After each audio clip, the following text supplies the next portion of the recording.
When you have an entire community that has been adultified to such an extent that Black children are no longer viewed and treated as children, you know the society you're living in is sick.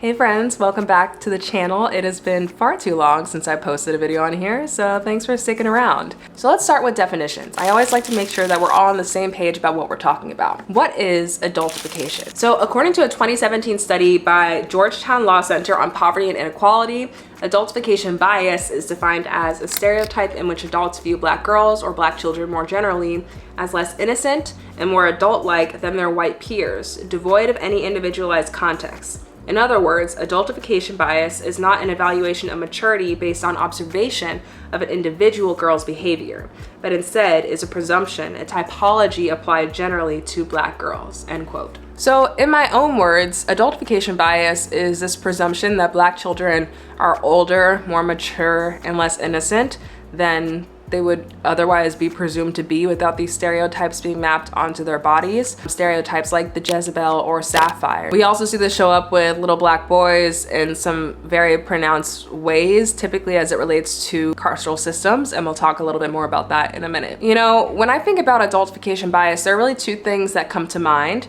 One is this invention of whiteness and Blackness, so the invention of race. And then the other thing that comes to mind is the legacy or afterlife of chattel slavery. Because race and racialization are so ingrained in our society, it can be very easy to forget that race is not an inherent or biological truth. It is very much a construction that parades as truth. Race was invented as a method of categorization and hierarchization to justify the colonization, exploitation, and stealing of resources from those who were perceived to be quote unquote inferior peoples. That doesn't mean racism isn't real, because it's very real, but race as an inherent biological thing simply is not true. It's a mythology. While I'm definitely not a historian by any means, I'm happy to provide a little bit of framing around how race came to be. So the common discourse around race dates back to the Age of Enlightenment, which was like the 17th and 18th centuries. And this is typically credited as the period of time wherein the idea of race was invented and solidified. If the Age of Enlightenment sounds familiar, you probably learned about it in your high school history class. I know I did, but I never learned about it like this. The Enlightenment is sometimes also called the Age of Reason, or in French, siècle des Lumières. And this was a period of time where there was explosive intellectual production in Europe. Notions like the idea of reason, a higher power, nature, and the political were being heavily theorized in this period of time. And the Enlightenment is typically seen as a turning point for the advent of modernity. And with that alleged modernity came more explicit theorizing about human hierarchies. As European people continued to venture out and explore new lands and encounter folks indigenous to those lands with different skin tones and different hair textures, there were two main things that happened. One, there was a fundamental recognition that these lands that they were encountering were bountiful and full of so many different resources that these explorers slash colonizers wanted to have access to. And secondly, these explorers slash colonizers were trying to make sense of the optical and cultural differences they were encountering. And making sense of that often looked like deciding how proximate or distant the people that they were encountering were from their own views of life or their own way of living. And the more proximate they were to their own way of living and optically presenting meant that they were more proximate to whiteness, and the more distant or disparate the way that their culture and phenotypes showed up meant that they were going to be more proximate to Blackness, which was starting to be theorized as the polar opposite to whiteness, the thing against which whiteness measured itself and made itself legible. Creating these categories of race happened through pretty extensive scientific, pseudoscientific effort. Things like craniometry, or the measuring of the skull, phrenology, or the measuring of certain parts of the skull to decide what someone's mental capacity was, kind of started to become employed to make sense of what these people were encountering on their explorations. And the conclusion that they came to were that Black folks were inferior, our skulls were smaller, we were more primitive, we were less capable, and that white European people were the superior peoplehood and needed to go to these faraway distant lands to civilize those who were not doing things right. Oftentimes that looked like these folks bringing Christianity to these new spaces where there are already religious or spiritual practices in place. I mean, I just think it's the most self-absorbed thing like I've ever heard, to presume that anything new that you encounter is not up to snuff if it's not proximate to how you choose to live your life. That rationale was needed to justify the maltreatment of these folks indigenous to their own lands by these people coming in and trying to steal their resources, point blank. And we also know that these ideologies about race and racialization played a huge role in justifying the institution of enslavement. So in that Georgetown study, there are two scholars that are quoted, Professors Michael J. Dumas and Joseph Derrick Nelson, and they share some insights about how the institution of enslavement has led to and been a part of solidifying this adultification bias that we see now. Quote, beginning in slavery, Black boys and girls were imagined as chattel and were often put to work as young as 2 and 3 years old. Subjugated to much of the same dehumanization suffered by Black adults, Black children were rarely perceived as being worthy of playtime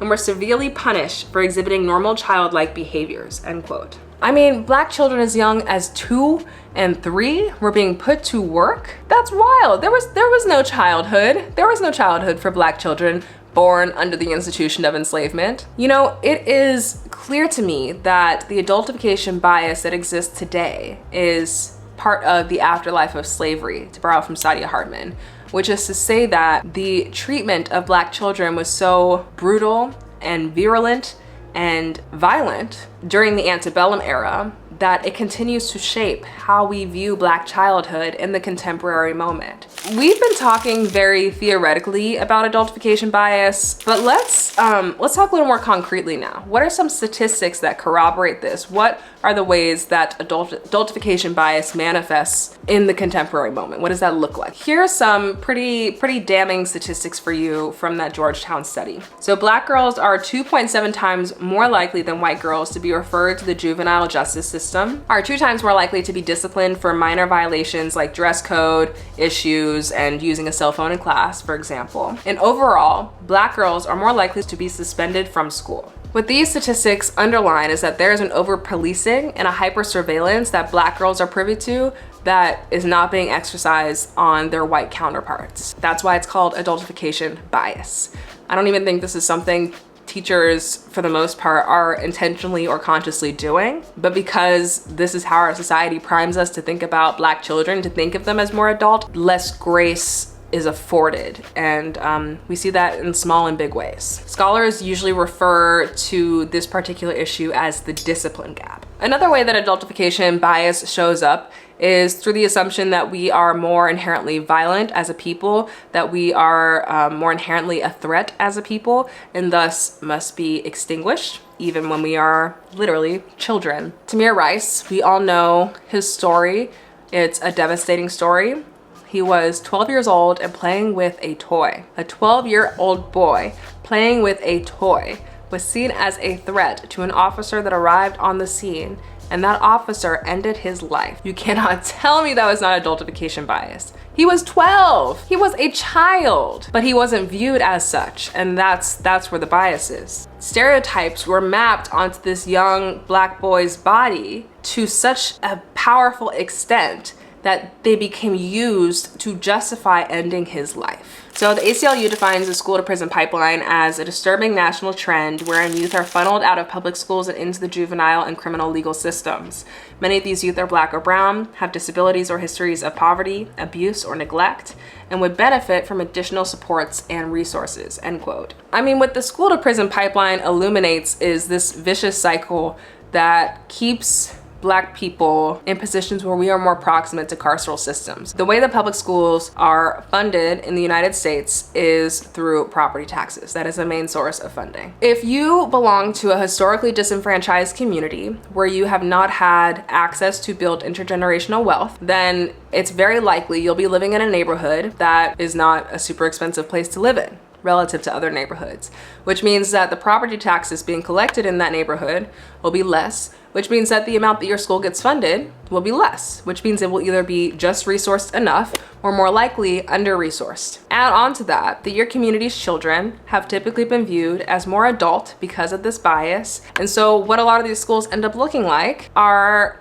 mini prisons. The hyper-surveillance, the police officers at the door, the metal detectors before you can walk in and go to school. And when you're not in a learning environment where you feel held, where you feel loved, where you feel that you are trusted and cared for in some fundamental ways, it's likely you're gonna act out. But the grace afforded to our children based on their racial identification varies wildly. And we know that Black students are more likely to receive harsher punishments for anything viewed as a behavioral infraction in school. There's this really powerful book by Michelle Alexander called The New Jim Crow. And in this book, she talks about how, in line with this whole notion of the afterlife of slavery, that carceral systems, prisons, jails, are viewed as the loophole in the 13th Amendment. So the 13th Amendment bars any kind of enslavement except as a punishment for a crime. 1 in every 3 Black men will be incarcerated in his lifetime. So many scholars in the prison studies world, Black studies world, legal studies world, all the intersections therein, have argued that mass incarceration is simply the next iteration of enslavement. It is a tool used to sequester and deny access to society to those who are viewed to be undesirable members, which, surprise, surprise, are largely Black people. It's really disturbing, and this is what we're talking about when we say the school to prison pipeline. I'm sure my explanation wasn't perfect, but hopefully it begins to illuminate for you that all of this stuff has a domino effect, and it starts in adolescence and it starts with school. And if we can't get that right, if we can't eliminate biases in those spaces, then we're really in trouble, and it's gonna be really hard to fix everything that comes thereafter. The stakes of this conversation are so high. The stakes are one's quality of life, one's life outcomes and chances, and sometimes the difference between life and death. Black parents often have to take matters into their own hands. And if you're Black, you know exactly what I'm about to say. This takes the form of the talk, which is a candid conversation about how, as a Black child, you will be viewed differently in the world. And so here are some things that you can do to insulate yourself and protect yourself from how these stereotypes may be mapped onto your body. If young Black children are old enough to be able to have that conversation, then young white children are old enough to be able to have the flip side of that conversation. To be really transparent, I've never had the talk. And maybe this whole video you've been wondering, like, why is this chick talking about adultification bias with those optics? And I just want to name that I'm very aware that while I am Black, I'm very optically ambiguous. For context, my mom is Black, my dad is Ashkenazi, Jewish, and racialized as white. And so I am multiracial, multi-ethnic. And I fully recognize that I have a privilege moving through the world optically, and that my experience has not been and will not be that of those who are phenotypically read as Black in the world and treated as such.